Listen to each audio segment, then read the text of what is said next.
Hey world.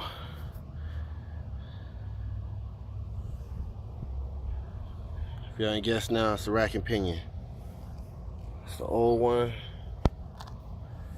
Fucked up and shit.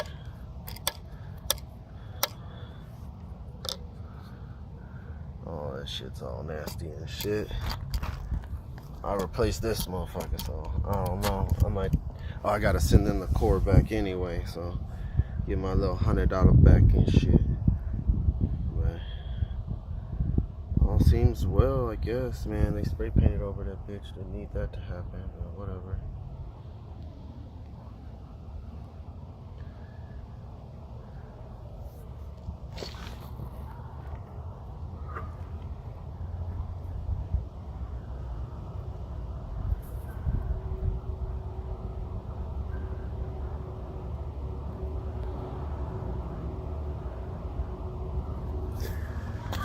So, tell me what you think later.